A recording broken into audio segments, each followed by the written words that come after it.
Just feel like no matter what stage of motherhood I'm at, you always have a problem with what I'm doing. When I was just a stay-at-home mom, you said I didn't clean enough or I didn't cook enough for Joey. Meanwhile, at the same time, you're throwing subtle digs that I shouldn't be with him, right? And then when I'm finally not with him, you want me to get back together. It's like you're always opposite of what I'm doing. Nothing that I ever do is good enough for you. No, don't try to frame it that I've been overly critical of you. I've always supported you. There have been things that I've actually bitten my tongue about. Well, that's news to me, because you're always vocal about everything. So what is it, Mom? What have you bit your tongue about? All of the paternity tests that you took and ruined your own life with that.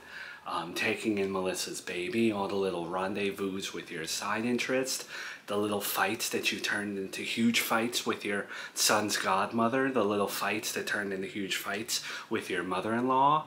And I've warned you about Joey in the past. I've said things and I've tried to push you in the right direction when it came to your marriage, just so you could avoid what's going on in your life today. That's a nice list. But beside everything you just said, don't act like you were the big warning sign for me breaking up with Joey, because yeah, you had your moments that surprised me where you would put down Joey and you would critique him and this and that, but for the most part, you always took his side over me.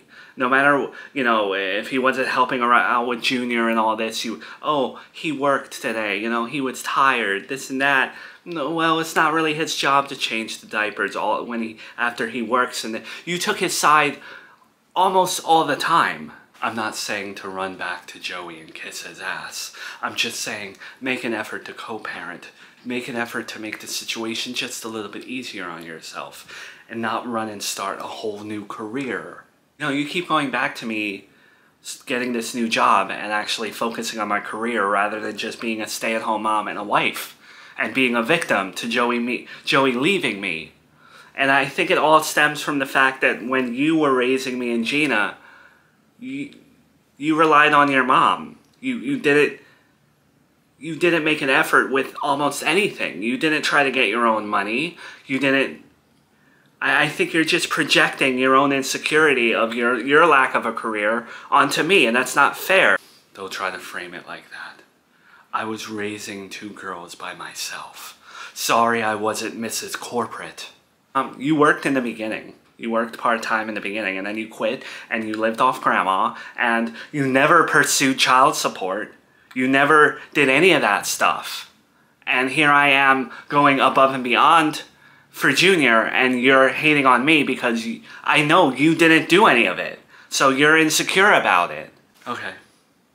If you want to say things like that, then you can forget about me watching Junior while you start your new wonderful job. Okay, you can see how easy it is to raise a child with a full-time new gig. See for yourself.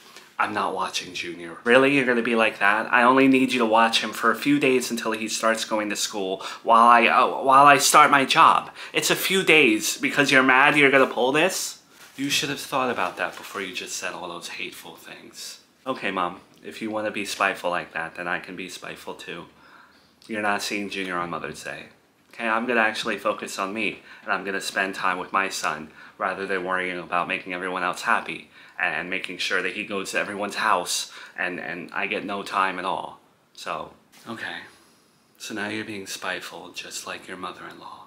Now, I'm done talking to you, and for the record, you're the one that's turning into my mother-in-law.